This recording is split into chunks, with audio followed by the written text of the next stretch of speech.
If you're within 5 years of retirement, this could be the most perilous financial window of your life.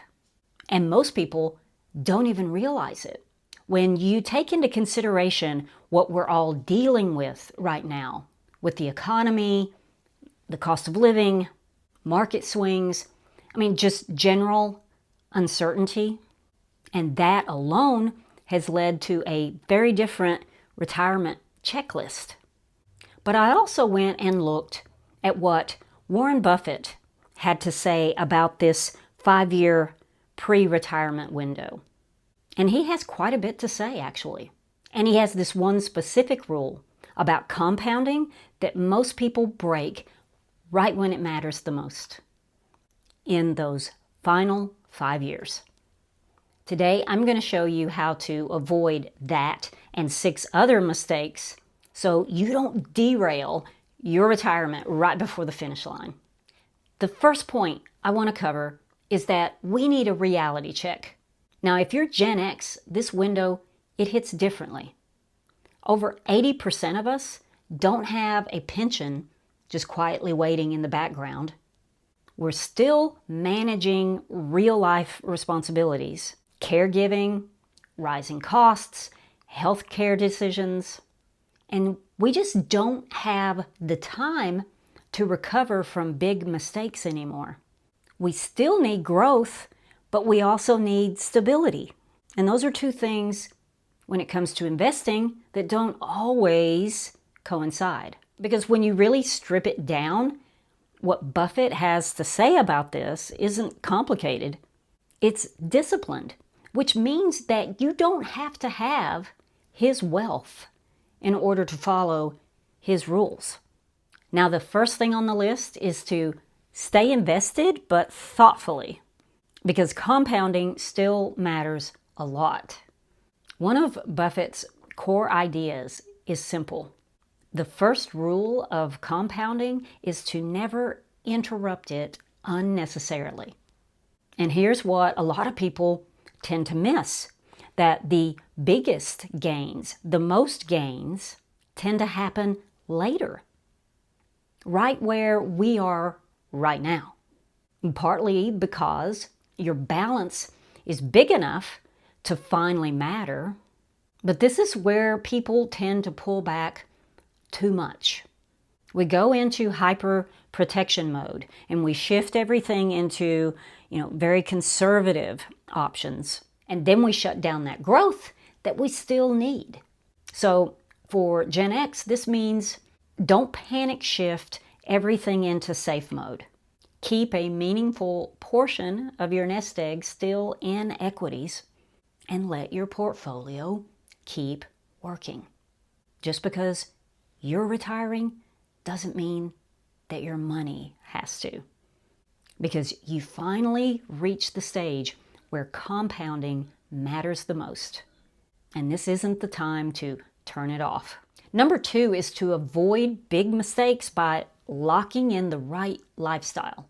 At this stage, it's not about hitting home runs.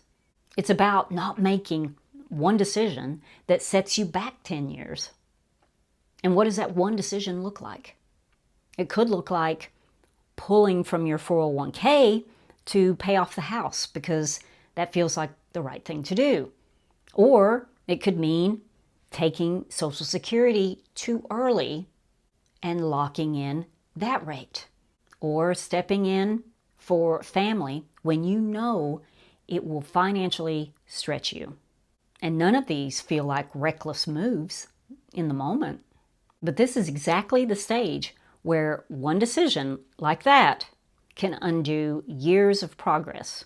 And here's the part that doesn't get talked about enough. It's not all about just making big decisions. It's also about the kind of lifestyle that you lock in right now as well. Because every fixed expense that you carry into your retirement becomes a permanent obligation. But it's not just the fixed expenses. It's the recurring ones as well. It's all the subscriptions. It's the convenience spending. The things that feel optional but never stop. And over time, they start behaving like fixed costs. And the danger isn't that they're expensive on their own. It's that they quietly raise your baseline cost of living. Because once that baseline is set, that's the number that your retirement has to support. So this is the phase where avoiding one bad decision and locking in a sustainable lifestyle matters more than anything else you do. Number 3 is to build your buffer during this 5-year window. Now, cash gets overlooked, even scoffed at sometimes. But Buffett consistently holds more cash than people expect. And there's a reason for that. Cash gives you optionality. And for a Gen X retirement, this is huge. Building 1 to 3 years of expenses in cash, that helps you avoid selling investments during a downturn. It helps you to manage your income and your taxes more strategically. It can even help you delay Social Security for a couple years. And this is your bridge. Cash plus flexibility equals greater control. Cash will help you make decisions from a position of greater strength rather than pressure. Number 4 is to focus on what you can control, not the headlines. Now, let's be honest for a second. It's really hard to ignore the economy these days. And according to all the headlines, it feels like we should all be reacting to it. Now, Buffett doesn't build his strategy on predictions. He chooses to focus on the things he can control. And for us, that's our spending, our asset allocation, where our money lives, taxes, healthcare planning. And it won't be that your retirement fails because you predicted the economy wrong. It'll fail if you react to things that you can't control at the expense of the things that you can. Number 5 is to simplify everything. In these 5 years before retirement, you want clarity over complexity. Your plan should be getting simpler, not more complicated, because complexity often causes confusion, even mistakes. Now, when thinking about your retirement plan, think about broad market exposure for your investments. Be clear on what you want your stock to bond ratio mix to be, whether that's Buffett's rule of 90-10 or whether it's something a little more individualistic. And then also have your cash strategy in place. It also means fewer accounts. And it also means no straggler accounts from old 401ks or previous lives, like that 401k from that job in 2004. No, go get it. Bring it all together. You also want to have a clear withdrawal strategy, one that you can follow. It doesn't have to be a permanent one because life changes, especially over the course of a multi-decade retirement. But don't retire without having that clear withdrawal strategy already set. And also set up a plan where you don't constantly have to be tinkering with it. Complexity, it may feel productive, but clarity is what works the best.